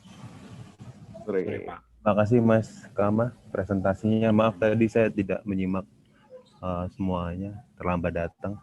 Terima kasih juga buat Gafar yang sudah mengundang. Jujur ini saya mendapat katakanlah ilmu baru yang mungkin dituturkan langsung oleh orang yang jauh lebih paham dibanding saya gitu. Karena memang background saya jauh dari, bukan jauh ya, maksudnya background saya jarang bersentuhan dengan hal diplomatik internasional seperti ini. Tapi ini saya coba mau berpendapat, tapi mungkin dari perspektif lain gitu ya, yang bisa jadi mungkin benar, tapi juga bisa jadi kurang tepat juga gitu. Mungkin saya akan membawanya bahwa kenapa sih Israel sama Palestina itu sesuatu yang sampai sekarang nggak bisa diakurkan gitu, tidak bisa didamaikan. Sedangkan banyak negara, terutama negara-negara tadi disebutkan, negara-negara organisasi Islam, terus negara-negara di selatan-selatan juga mendukung terhadap kemerdekaan Palestina ini. Tapi kalau kita lihat dari running pemberitaan yang sudah gitu, atau memang dari sejarahnya, negara-negara pemegang hak veto di PBB itu memang nggak mau mengakui bahwa Palestina bakal menjadi sebuah state baru gitu. Artinya upaya sejumlah negara, termasuk Indonesia ataupun Palestina sendiri, mungkin akan panjang atau mungkin sesuatu yang bisa jadi tidak mungkin kalau tidak ada sesuatu yang besar atau sesuatu yang diharapkan bakal terjadi. Maksudnya begini, ini saya berusaha melihat bahwa Timur Tengah, jadi Palestina itu sebagai kawasan yang besar gitu, yang dia itu berhubungan secara kultur, budaya, dan masyarakatnya, bahkan agama itu kuat sekali, terutama di Timur Tengah. Ada sekian, berapa ya, 11 ya, kurang lebih ya, 11-10 negara di sana gitu. Yang itu negara itu merupakan negara yang produsen minyak terbesar di dunia saat ini gitu. Kalau kita ngomong sebuah kawasan gitu. Bahkan negara itu kalau kita lihat dari kebutuhan ekspor minyak setiap hari gitu, dia menguasai 75% ekspor perdagangan migas di seluruh dunia gitu. Artinya kalau Timur Tengah ini bersatu gitu atau kuat gitu, itu geopolitiknya luar biasa. Gitu. Dia bisa mengontrol apapun yang terkait dengan energi di dunia. Makanya negara-negara yang kuat gitu, Amerika, Uni Eropa itu benar-benar mengontrol kondisi di sana. Apalagi dulu pernah dengan adanya perang Yom Kippur yang pada waktu itu akhirnya terbentuk organisasi energi di negara di daerah Eropa, IEA, itu bermula dari perang Yom Kippur itu gitu. Nah, menurut saya sih ya, dari hal itu. Kenapa itu menjadi sulit diakurkan sampai sekarang? Ya karena memang kepentingan negara-negara kuat hingga saat ini masih melihat bahwa kawasan Timur Tengah itu harus dikondisikan gitu. Nah, dikondisikan ini bayangan saya dengan persetujuan antara Israel dan Palestina itu membuat negara-negara barat, terutama negara kuat, itu akan terus berinteraksi di sana. Dari situ dia juga bisa melihat kekuatan di negara-negara kawasannya untuk boleh dikatakan kayak semacam politik kepentingan gitu. Ini berkubu dengan Amerika, ini berkubu dengan mungkin negara-negara lainnya, sehingga memang kondisi menjadi tidak akur di daerah sana. Dengan begitu, segala macam kekuatan secara finansial energi itu menjadi percuma terhadap kekuatan politik mereka. Nah, jadi mungkin negara itu akan menjadi akur ketika nanti, bayangan saya kalau dari sisi energi gitu, ketika energi terbarukan sudah terbentuk di semua negara, ketergantungan terhadap migas sudah tidak ada lagi, mungkin kepentingan negara barat terhadap Timur Tengah sudah tidak besar gitu, mungkin baru bisa diakurkan. Ini bayangan saya secara apa ya pendapat saya bisa jadi benar, tapi tidak menutup kemungkinan juga salah juga, begitu. Oke.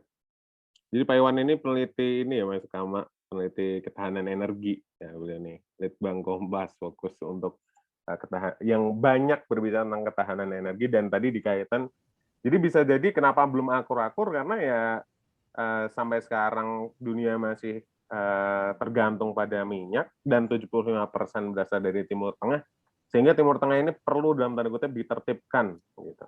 Nah, gimana bisa jadi konflik ini akan selesai ketika misal ya udah kita udah nggak butuh minyak dan Amerika udah nggak ada kepentingan lagi tuh di Timur Tengah. Begitu ya Pak Iwan ya berarti ya?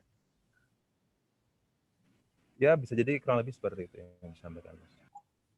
Gimana dari tanggapan Mas Kama deh, dari kekuatan-kekuatan besar memang kalau di hadapan dengan Indonesia atau di kondisi Timur Tengah? Gimana pertanyaannya Mas? Gimana maksudnya kekuatan-kekuatan besar ini memang misalnya sangat berpengaruh terhadap susahnya damainya Palestina atau kemerdekaan Palestina, mungkin dari pengalaman Indonesia sendiri yang selalu mendapatkan veto atau gimana dari resolusi yang selalu gagal, whatever. Terima kasih Mas Budiawan tadi, insight-nya yang sangat menarik. Ada begitu banyak perspektif untuk kita melihat suatu kondisi internasional atau kawasan gitu. Tentunya di forum-forum Dewan Keamanan, forum-forum Dewan HAM gitu, tentunya tidak dibahas perspektif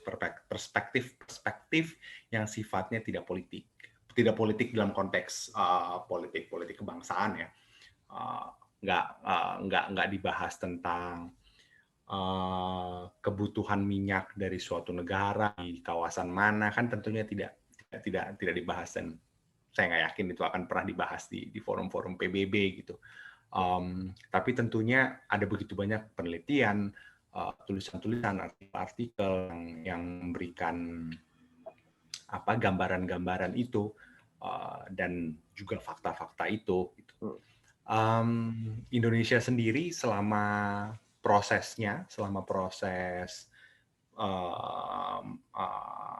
mendukung perjuangan masyarakat Palestina di forum-forum multilateral itu seperti yang tadi presentasi saya awal sampaikan, Mas Gafar.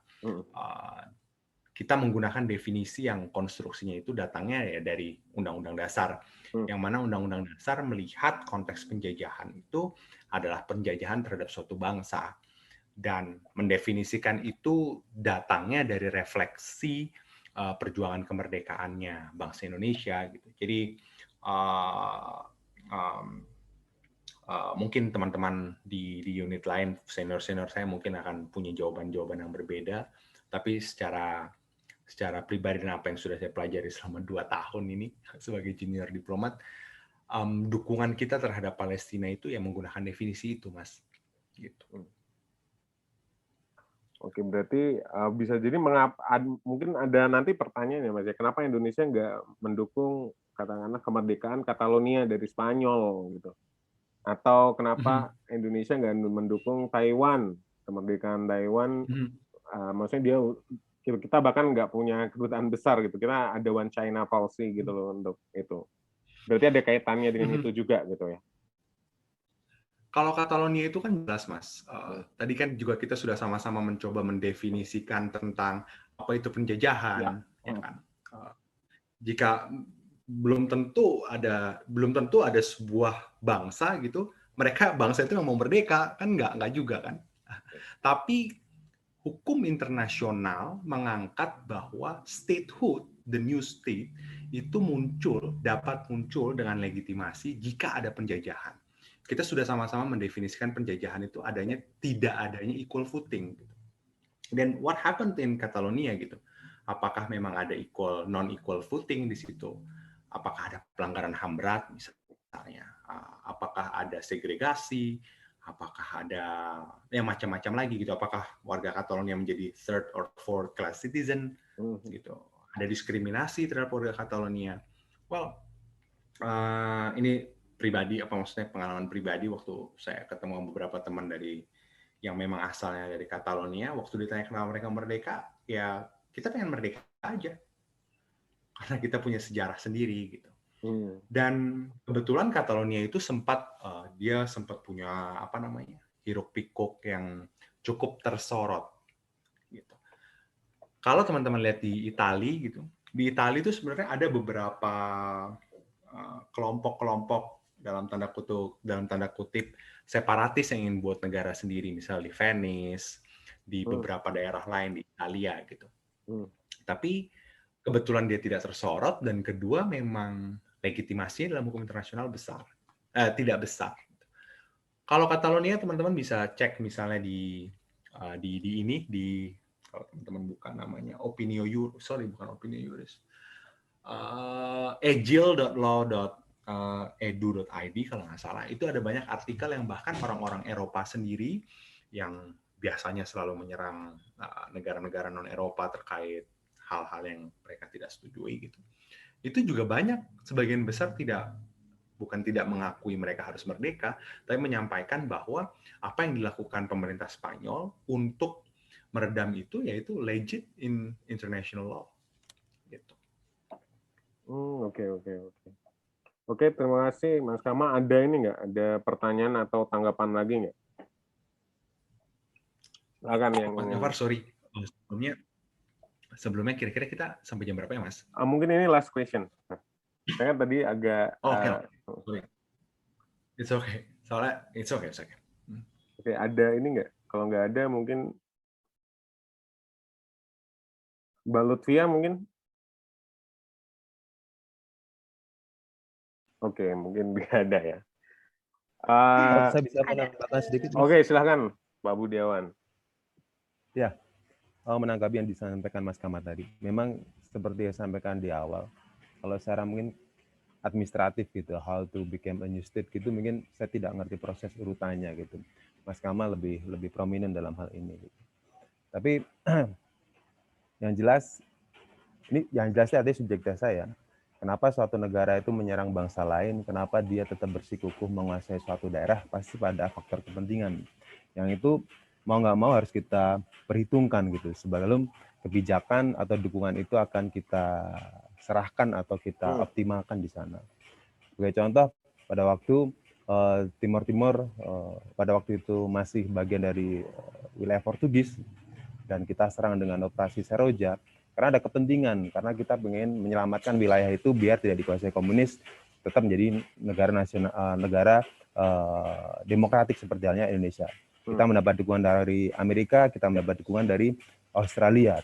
Tapi begitu berjalannya waktu, ada kepentingan dari buku saya baca, ada kepentingan energi antara perbatasan di wilayah Timor dengan Australia, dan ada upaya-upaya untuk rebellion keluar dari Indonesia, akhirnya Bradley mendapat dukungan dan akhirnya dengan waktu relatif singkat, era-era reformasi, Timor lepas dari pangkuan Indonesia. Tapi begitu itu selesai, ternyata Timor yang sekarang menjadi Timor Leste itu bekerja sama dengan Australia yang memberi dukungan pada waktu itu Timor Leste itu merdeka. Ada operasi minyak besar namanya Joint Development Area di sana antara Timor Leste dengan, artinya hal-hal kayak gini kan harus kita pertimbangkan menjadi sesuatu yang penting gitu. Makanya saya bilang kalau selama Timur Tengah itu berusaha diintervensi oleh pihak Barat atau pihak kuat, ya sampai kapanpun nggak akan selesai masalah ini. Ibarat kata singa tidur berusaha ditidurkan kekuatan Barat agar mereka tetap terlena dengan kondisi yang sesungguhnya. Itu sih pendapat saya. Mungkin tanggapan Mas Kama sekaligus closing statement mungkin kan udah mulai jam 5. Saya setuju Mas Budiawan bahwa memang maksudnya ada kepentingan banyak pihak, terutama pihak-pihak Barat di Timur Tengah, khususnya di Palestina yang sebetulnya itu pun terlihat dari kebijakan-kebijakan publik mereka gitu. Di bagaimana mereka mengangkat, bagaimana voting mereka misalnya terkait resolusi-resolusi yang mereka jelas-jelas pastinya Amerika kemarin terakhir walaupun Trump sudah ganti jadi Biden, tapi tetap vote-nya against di SMU PBB kemarin di resolusi baru ya kan. Jadi memang sebenarnya tidak perlu, bahkan maksudnya kita tidak perlu capek-capek untuk nyari penelitian untuk melihat bahwa memang ada sekelompok negara yang memang pengen punya kepentingan di wilayah itu gitu. Nah, adapun memang catatan-catatan penelitian-penelitian lain itu tentunya akan memperkuat upaya untuk meliberasikan hal-hal yang harus diliberasikan gitu. Terima kasih Mas Budiawan, insight-nya sangat luar biasa. Tentu akan dengan senang hati kita diskusi lagi, baca tulisan-tulisan dari Mas Budiawan, dari diskusi yang mungkin forum-forum Mas Budiawan punya. Jadi Mas Gafar, apakah ini saya sudah harus closing statement? Ya, sekalian. Oke. Terima kasih Mas Gafar. Mas Kevin, rekan-rekan semua, Mas Budiawan, Syifa, Zulfikar, Mas Lutfia, Mbak Lutfia, Mas Adi Aksa, Mbak Anissa, dan tadi ada beberapa teman-teman yang mungkin sekarang sudah closing. Ya. Sangat menarik nih kita bisa diskusi hari ini. Mungkin akan berbeda kalau diskusinya adalah dengan diplomat yang sudah 20 tahun, 30 tahun senior di atas saya. Mungkin akan lebih stiff, akan lebih alur ngobrolnya juga mungkin lebih lebih defensif gitu. But then with the younger guns mungkin akan lebih terbuka untuk ngobrol, akan lebih santai untuk ngomongin hal-hal yang sebetulnya mungkin lebih sensitif untuk awam. Saya menantikan banget ada diskusi selanjutnya. Katanya Kevin mau bikin podcast waktu itu soal Human Rights Council. Nanti sangat dinantikan itu. Adapun soal isu Palestina hari ini, closing statement-nya adalah kalau itu pun negara lain yang ada di kawasan manapun, dia sesuai dengan definisi penjajahan yang diartikan, direfleksikan dari sejarah kemerdekaan kita dari penjajahan yang juga dikonstruksikan dalam Undang-Undang Dasar, Indonesia akan bersuara sama dalam hal ini.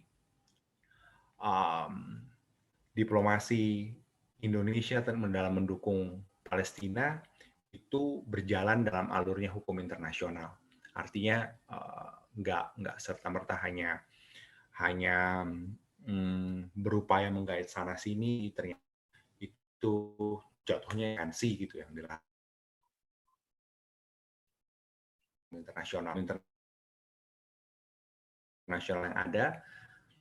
ada bisa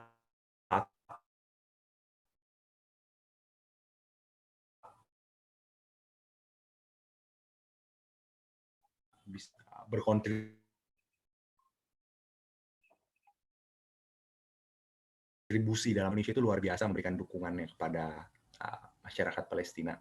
Seperti yang udah tadi saya bilang bahwa ada begitu rumah sakit, ambulans, bahan-bahan kesehatan, makanan, itu sudah diberikan langsung ke masyarakat Palestina. Waktu saya di Cina waktu itu, saya ketemu dengan Dubes Palestina, dan somehow, saya yang junior gitu, Dubes dia nyamperin, dan dia ngobrol banyak, dia cerita banyak soal apa saja yang sudah dia terima sebagai bangsa dari bangsa Indonesia, dan itu disebutkan semuanya. Well, then it means that influence kita untuk berusaha membantu, terlepas dari itu banyak atau sedikit, itu dirasakan langsung oleh bangsa Palestina. Baik itu materi, non-materi, suara-suara dukungan, mau itu di PBB, mau itu di ASEAN, mau di mana, itu dirasakan oleh masyarakat Palestina. Dan, well, semoga kita bisa sama-sama terus gitu melakukan ini, memperjuangkan apa yang memang betul-betul harus diperjuangkan sesuai mandat konstitusi kita. Itu sih Mas Gafar. Terima kasih banyak sudah mengundang saya di forum ini. Oke, terima kasih Mas Kama. Saya akan memberikan summary sedikit ya. Jadi Indonesia bekerja keras untuk kemerdekaan Palestina ini bukan serta-merta isu agama gitu ya. Kalau banyak yang dinarasikan, oh Indonesia dukung Palestina gara-gara agama doang nih. Enggak, tapi ternyata ada landasan konstitusi dasar kita yang sudah mengatakan demikian. Dan seperti yang dijelaskan Mas Kama, kalaupun bukan Palestina, tapi ada sesuai definisi apa itu penjajahan menurut Indonesia, Indonesia pun akan mendukungnya gitu. Dan kawasan dunia dimanapun berada, Indonesia bakalan dukung gitu. Tapi sekali lagi mendukung itu bukan pekerjaan yang mudah gitu.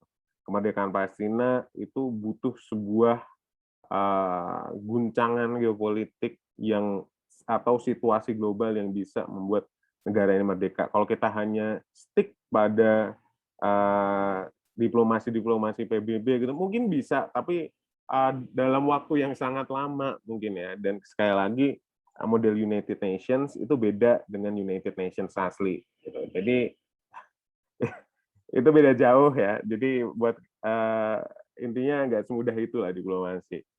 Dan tadi Pak Budian sudah memberikan insight yang luar biasa, Mas Kevin memberikan refleksi. Gimana kalau Indonesia dukung, tapi ternyata katakanlah di Indonesia sendiri ada masalah atau di negara-negara lain dukung Palestina, tapi dia sendiri cuma melupakan permasalahan dia sendiri dan menjadikan forum PBB atau forum Dewan HAM ini hanya sebagai ajang-ajang yang dalam tanda kutip kurang efektif atau hanya sebagai image building doang gitu ya. Dan Mas Zulfikar, terima kasih juga Mbak Anissa, terima kasih atas kedatangannya semua, terkhususnya lagi kepada Mas Kamal. Bukan masalah junior atau senior, tapi Mas Kamal sudah memberikan materi yang luar biasa. Terima kasih. Mohon maaf apabila diskusi ini belum sesuai dengan apa yang diharapkan Mas Kamal gitu ya. Anyway, sebelum kita tutup, boleh nggak nyalain kamera dulu buat kita foto bareng gitu ya. Buat di screenshot. Gitu ya. Boleh Mbak Anissa, Mas Adiaksa, Mbak Syifa, Pak Budiawan, Bang Joel. Termasuk Mbak Nadia juga, Mbak Nadia. Oh ya, Mbak Nadia Soekarno.